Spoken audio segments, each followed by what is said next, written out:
अस्सलामुअलैकुम बच्चों। तो चलिए आज हम फिर लेकर आए हैं आपके लिए 31 से लेकर 60 क्वेश्चन, जो कि आपको इम्पोर्टेंट और महत्वपूर्ण जीके है, जनरल नॉलेज, जो कि 1 से 30 तक आपको पार्ट 1 में मिलेगा और 30 से लेकर 60 तक आपको पार्ट 2 में। ऐसे हमारा 499 सीरीज जो हम स्टार्ट किए हैं, जो कि आपको 499 जनरल नॉलेज सामान्य ज्ञान आपको बताएंगे, जो कि आपको किसी भी कम्पिटिटिव एग्जाम में आपको फ़ायदा पहुंचाने वाला है। तो चलिए शुरू करते हैं बच्चों। हमारा पहला प्रश्न है क्वेश्चन नंबर 31। संयुक्त राष्ट्र संघ यूएनओ की स्थापना वर्ष क्या है? मतलब किस वर्ष संयुक्त राष्ट्र संघ यूएनओ की स्थापना हुई? तो आपका सही और करेक्ट उत्तर हो जाएगा ऑप्शन नंबर बी, 1945 में जो है संयुक्त राष्ट्र संघ यूएनओ की स्थापना हुई थी। ऑप्शन नंबर बी को आप बिल्कुल ही टिक आउट कर सकते हैं। आपका अगला प्रश्न है प्रश्न नंबर 32।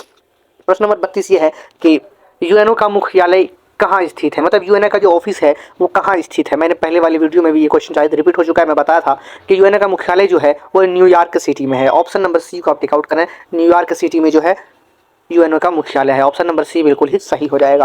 आपका अगला प्रश्न है प्रश्न नंबर 33। प्रश्न नंबर 33 ये है कि भारत का पहला उपग्रह कौन सा है? भारत का जो है वो पहला उपग्रह कौन सा है? इनसैट, रोहिणी, आर्यभट्ट, चंद्रयान। तो भारत का सबसे पहला उपग्रह जो है, मैं बता दूं आपको कि भारत का सबसे पहला उपग्रह आर्यभट्ट है। क्या है? आर्यभट्ट है। ऑप्शन नंबर सी जो है बिल्कुल ही सही है। आपका अगला प्रश्न है प्रश्न नंबर 34। प्रश्न नंबर 34 ये है कि भारत में पहली बार रेलगाड़ी कहाँ चली थी? मतलब भारत में पहली बार जो है रेलगाड़ी कहाँ से कहाँ तक चली थी? दिल्ली से आगरा, कोलकाता, हावड़ा, मुंबई, ठाणे, चेन्नई, वेल्लोर। तो आपका सही और करेक्ट उत्तर जो है वो हो जाएगा मुंबई से थाने के बीच में चली थी। यहाँ ठाणे लिखा चला गया गाइस। तो भारत में रेलगाड़ी जो है सबसे पहले मुंबई से थाने के बीच चली थी। ऑप्शन नंबर सी जो है बिल्कुल ही सही और करेक्ट है। आपका अगला प्रश्न है प्रश्न नंबर 35। प्रश्न नंबर 35 ये है कि भारत का सबसे बड़ा बांध कौन सा है? क्या है कि भारत का सबसे बड़ा बांध कौन सा है? तो भारत का सबसे बड़ा बांध जो है वो Bhakra Nangal. Option number C बिल्कुल ही सही और करेक्ट है। ऑप्शन नंबर सी को आप टिक आउट कर सकते हैं। चलिए आपका अगला प्रश्न है प्रश्न नंबर 36। प्रश्न नंबर 36 क्या है कि विश्व का सबसे बड़ा महासागर कौन सा है? विश्व का सबसे बड़ा महासागर जो है प्रशांत महासागर है। ऑप्शन नंबर डी जो है बिल्कुल ही सही और करेक्ट है। ऑप्शन नंबर डी को आप टिक आउट कर सकते हैं। प्रशांत महासागर विश्व का सबसे बड़ा महासागर है। आपका अगला प्रश्न है प्रश्न नंबर 37। वो ये है कि भारत में मतदान की न्यूनतम आयु कितनी है? तो भारत में मतदान की न्यूनतम आयु जो है 18 वर्ष है। जो 18 वर्ष के बाद ही बच्चों को मतदान मतलब वोट देने का अधिकार मिलता है। तो इसका सही और करेक्ट उत्तर जाएगा ऑप्शन नंबर सी, 18 वर्ष। सी को आप टिक आउट कर सकते हैं। सी बिल्कुल ही सही है। आपका अगला प्रश्न है प्रश्न नंबर 38। वो है कि भारत की राष्ट्रीय मुद्रा क्या है? मतलब भारत की राष्ट्रीय मुद्रा जो रुपया होता है, क्या होता है? रुपया होता है। मुद्रा मतलब भारत का जो राष्ट्रीय मुद्रा है वो रुपया होता है। सी, ऑप्शन नंबर सी जो है बिल्कुल ही करेक्ट है। डॉलर जो अमेरिका का है, ऑप्शन नंबर सी बिल्कुल ही करेक्ट हो जाएगा, जो कि भारत का राष्ट्रीय मुद्रा है। आपका अगला प्रश्न है प्रश्न नंबर 39। वो ये है कि भारत में सबसे अधिक जनसंख्या वाला राज्य कौन सा है? बिहार, महाराष्ट्र, पश्चिम बंगाल, उत्तर प्रदेश। तो भारत में सबसे अधिक जनसंख्या वाला राज्य है वो जो है उत्तर प्रदेश है, जहाँ पर सबसे ज़्यादा लोग हैं। जनसंख्या का मतलब कि जहाँ सबसे ज़्यादा लोग हैं। ऑप्शन नंबर डी जो है भारत में सबसे अधिक जनसंख्या वाला राज्य उत्तर प्रदेश हो जाएगा। ऑप्शन नंबर डी बिल्कुल ही सही और करेक्ट हो जाएगा। आपका अगला प्रश्न है प्रश्न नंबर 40। प्रश्न नंबर 40 ये है कि भारत का राष्ट्रीय प्रतीक क्या है? मतलब राष्ट्रीय चिन्ह क्या है भारत का? कमल है, तिरंगा है, अशोक स्तंभ है, चक्र है। तो आपका सही और करेक्ट उत्तर हो जाएगा अशोक चक्र स्तंभ है। मतलब भारत का राष्ट्रीय प्रतीक जो है वो अशोक स्तंभ है। ऑप्शन नंबर सी जो है बिल्कुल ही करेक्ट है। आप इसको टिक आउट कर सकते हैं। आपका अगला प्रश्न है प्रश्न नंबर 41। वो ये है कि चंद्रयान मिशन किससे संबंधित है?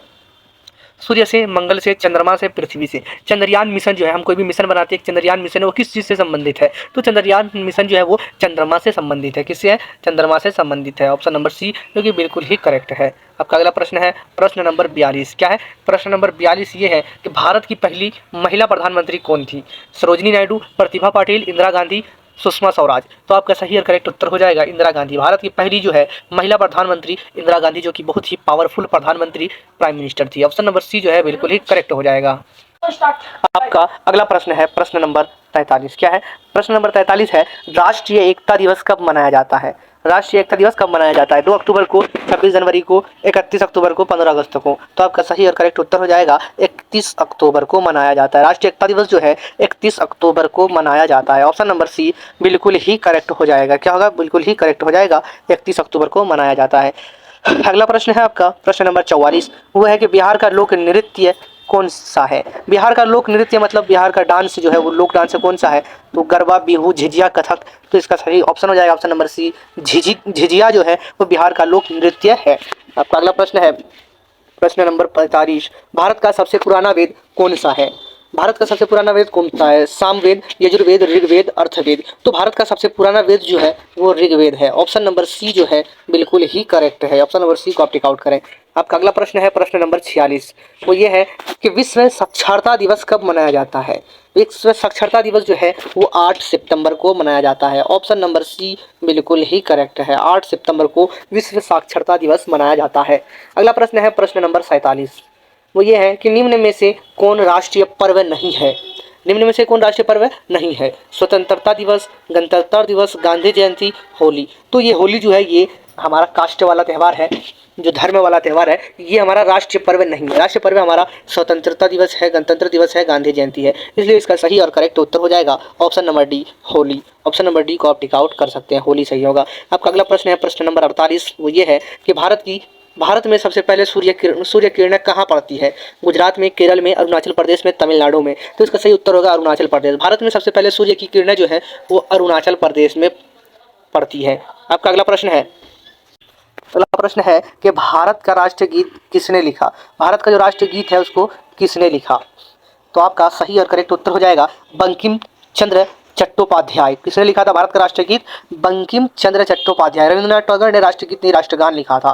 तो आपका ऑप्शन नंबर बी जो है बिल्कुल ही करेक्ट हो जाएगा। चलिए आपका अगला प्रश्न है प्रश्न नंबर 50। प्रश्न नंबर 50 ये है कि राष्ट्रीय ध्वज में अशोक चक्र का रंग क्या है? राष्ट्रीय ध्वज जो है उसमें अशोक चक्र का रंग क्या है? राष्ट्रीय ध्वज मतलब हमारा जो तिरंगा है, हमारा जो झंडा है हमारे भारत का, उसके बीच में जो अशोक चक्र है उसका रंग क्या है? तो उसका रंग नीला है, हम सबको पता है। ऑप्शन नंबर सी होगा, उसका रंग नीला है। क्या है? उसका रंग नीला। ऑप्शन नंबर सी बिल्कुल ही करेक्ट हो जाएगा। ऑप्शन नंबर सी को आप टिक आउट कर सकते हैं। आपका अगला प्रश्न है प्रश्न नंबर 51। प्रश्न नंबर 51 ये है कि भारत में हरित क्रांति का संबंध किससे है?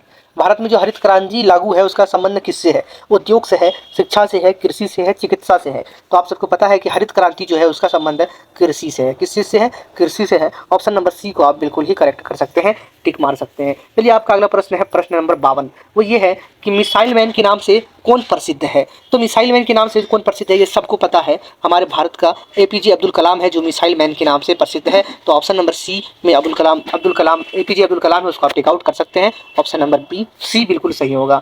चलिए आपका अगला प्रश्न है प्रश्न नंबर 53। वो है कि भारत का सबसे बड़ा राज्य जनसंख्या के अनुसार कौन सा है? मतलब भारत का सबसे बड़ा राज्य जिसमें सबसे ज़्यादा लोग हैं वो कौन सा राज्य है भारत का? तो वो सबको पता है कि वो उत्तर प्रदेश है। ऑप्शन नंबर सी जो है बिल्कुल ही करेक्ट होगा, क्योंकि उत्तर प्रदेश जो है भारत का सबसे बड़ा राज्य जनसंख्या के अनुसार है। ऑप्शन नंबर सी बिल्कुल ही करेक्ट है। आपका अगला प्रश्न है प्रश्न नंबर 54। वो है कि भारत का सबसे छोटा राज्य क्षेत्रफल के अनुसार कौन है? तो वो गोवा है। भारत का सबसे छोटा राज्य क्षेत्रफल के अनुसार मतलब जगह के अनुसार जो है वो गोवा है। ऑप्शन नंबर ए जो है बिल्कुल ही करेक्ट हो जाएगा। चलिए आपका अगला प्रश्न है 55 नंबर। वो ये है कि कंप्यूटर का में डेटा किस रूप में संग्रहित होता है? चित्र के रूप में, संख्या के रूप में, बाइनरी रूप में, अक्षर रूप में। तो आपका सही उत्तर जो है वो है बाइनरी। कंप्यूटर में जो डेटा जो है वो बाइनरी के रूप में संग्रहित होता है, जमा होता है। तो इसका सही उत्तर हो जाएगा ऑप्शन नंबर सी बिल्कुल ही करेक्ट है। आपका अगला प्रश्न है प्रश्न नंबर 56। वो ये है कि भारत का राष्ट्रीय वृक्ष कौन सा है? मतलब भारत का जो राष्ट्रीय पेड़ है वो कौन सा है? वो है बरगद का। कौन सा है वो सबको पता है। नीम का नहीं है, पीपल का भी नहीं है, आम का भी नहीं है, बरगद को होगा। कुछ लोग जो है धर्म के अनुसार पीपल को टिक करेंगे, लेकिन ये बिल्कुल गलत है। वो जो है भारत का राष्ट्रीय वृक्ष जो है वो बरगद है। क्या है? बरगद है। ऑप्शन नंबर सी जो है बिल्कुल ही करेक्ट है। चलिए आपका अगला प्रश्न है प्रश्न नंबर 57। प्रश्न नंबर 57 ये है कि भारत का राष्ट्रीय फूल कौन सा है? गुलाब है, कमल है, चमेली है, सूरजमुखी है। तो भारत का राष्ट्रीय फूल जो है वो कमल है। क्या है? भारत का राष्ट्रीय फूल जो है कमल है। ऑप्शन नंबर बी जो है बिल्कुल ही करेक्ट ऑप्शन है। तो चलिए अगला प्रश्न है प्रश्न नंबर 58। क्या है? 58 है कि भारत का राष्ट्रीय फल कौन सा है? भारत का राष्ट्रीय फल कौन सा है वो सबको पता है कि भारत का राष्ट्रीय फल जो है वो आम है। ऑप्शन नंबर सी जो है बिल्कुल ही सही है। आपका अगला प्रश्न है प्रश्न नंबर 59। सूर्य किस दिशा में अस्त होता है? मतलब सूर्य अस्त का मतलब है डूबना। सूर्य जो है किस दिशा में डूबता है? तो ये सबको पता है कि सूर्य जो है पश्चिम की दिशा में डूबता है। ऑप्शन नंबर डी जो है बिल्कुल ही करेक्ट और सही है। चलिए आपका अगला प्रश्न और आखिरी वाला प्रश्न है कि पृथ्वी का एक चक्कर कितने समय में लगती है? 24 घंटे में, 30 दिन में, 365 दिन में, 400 दिन में। तो कुछ लोग 24 घंटे लगाते हैं, लेकिन ये बिल्कुल ही गलत है। ये जो 365 दिन होता है, पृथ्वी जो है सूर्य का एक चक्कर 365 दिन में लगाता है। तो आपका सही और करेक्ट उत्तर हो जाएगा ऑप्शन नंबर सी 365 दिन। अगर आप हमारी इस वीडियो को पहली बार देख रहे हैं तो चैनल को सब्सक्राइब करें और अपने दोस्तों में शेयर करें और लाइक करें। अगर आप अब तक हमारे इस 499 सीरीज के साथ अगर नहीं जुड़े हैं तो डिस्क्रिप्शन में हमारा टेलीग्राम चैनल दिया हुआ है, आप वहाँ से जाकर जुड़ सकते हैं। धन्यवाद।